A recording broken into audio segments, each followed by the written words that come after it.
I know what it is to feel insecure and not loved and not wanted, and that drives my passion as well, to make sure that every child feels loved and wanted. I have an eye disease called Keratoconus. It changes the shape of the eye, gives blurry vision. I am at the stage of surgery to get surgery done. Corneal graft transplant, but I'm not able to afford it right now. If you don't get surgery, what is the worst? If I don't get surgery, I'm told I'm blind.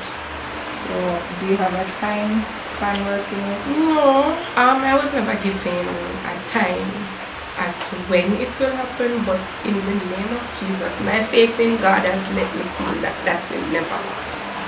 So I can see, but if I'm looking at something, it's either in double vision or it's blurry, or I just can't see it at all.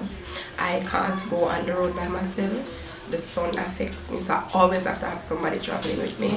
I've had times where I just completely black out. But as I say, I think it's all in God's timing, because I've had opportunities where it could have been done, but each time something happens, and I think it's just God's way of telling me it's not time yet. Is this something that can be done locally?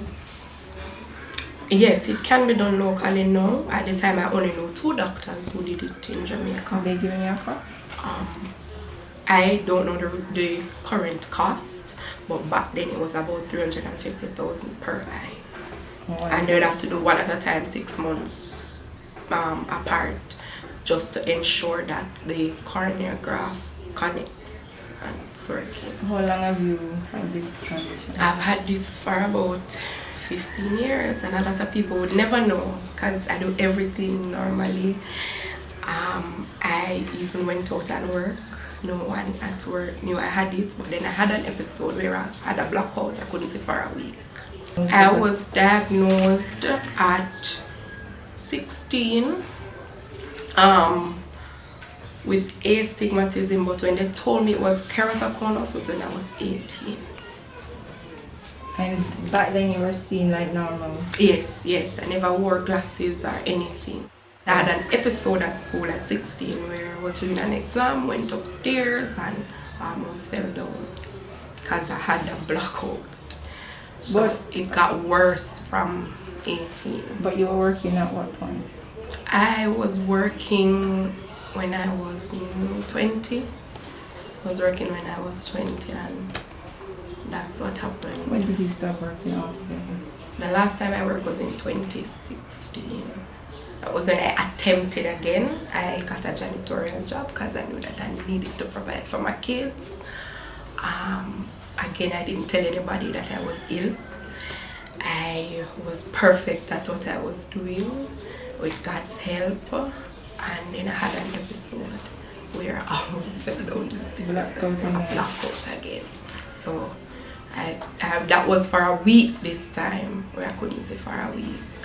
Oh. Right. So yeah. Describe those moments, like you can't see. How do you cope during those moments when you're going through this blackout? It is scary because my last blackout, it was just my kids and I had no family around, nothing like that.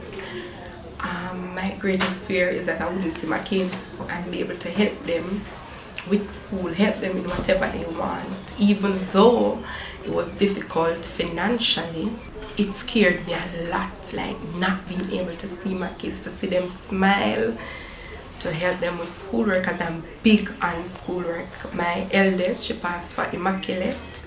She passed for Immaculate last year and she's doing exceptionally well. My other daughter attends Excelsior Primary, and a week ago I found out her average was 90. So I'm super excited. I'm big on school. So my greatest thing is to be able to see them through, going to college, get into their jobs, and also for me to helping others and making an impact despite my situation. Well, right now my brother, who I keep his son, he is the only one at the moment who would assist me, but separate and apart from that, no. And your brother, is he physically close to you? Yes, he is. He is. So if you have an episode, you'll come over. No, he's not here. He's overseas. So if I have an episode, it has to be my daughter or my extended family from Swallowfield Chapel. The Arise Women's team, they've been awesome. They've assisted me with so much for the kids, and I can call on them for anything at all, especially prayer. So you I have have that support system. Okay, tell me about your passion for working with children. Okay, You so work with 4 children from a neighboring community. yes, so tell us about how you as a system.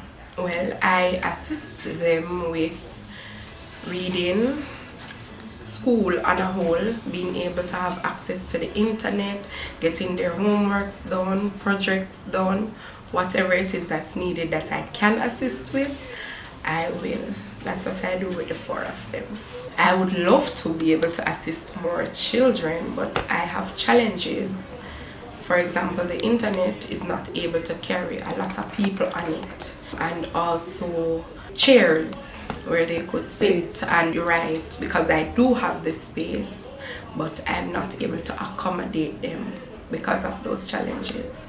You have a passion for working with kids?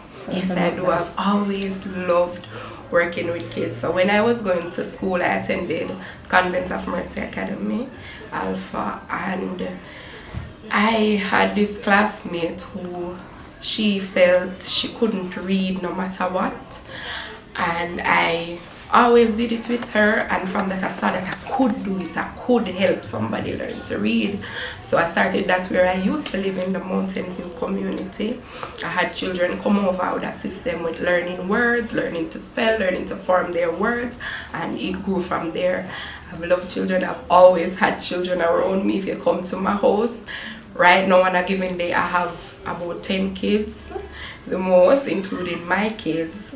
So I always have children around me. I love to see them grow, I love to see them excel, I love to see them be passionate, I love to see them learn to love themselves, I love to see them getting to know God for themselves, because without faith we have nothing else. Without God we have nothing else. So that's where my passion is, and to become a social worker as well, because I believe I can make a great impact on a lot more children.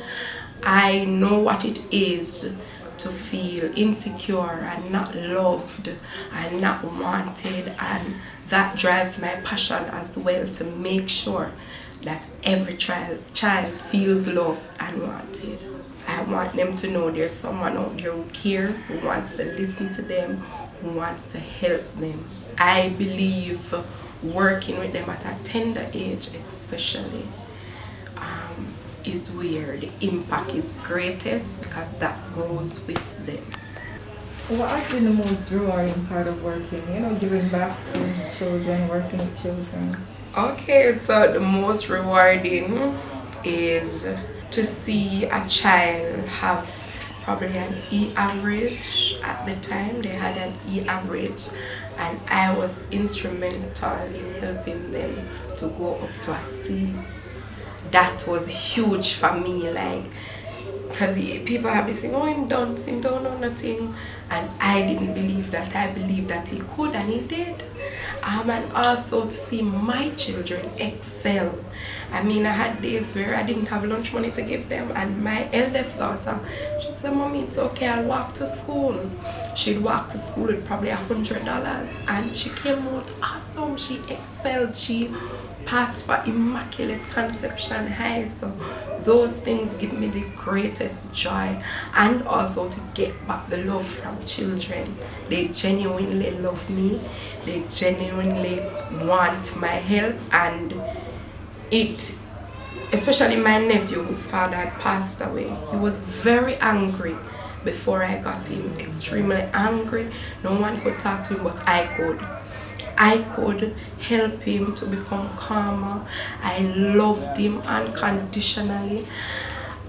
He has grown so much in terms of taking more interest into school, wanting to become something in life, so that makes me feel good. that makes me feel really good to know I'm impacting, and this is why I believe I can make a lot more impact on other children. What is stopping my dream is my illness.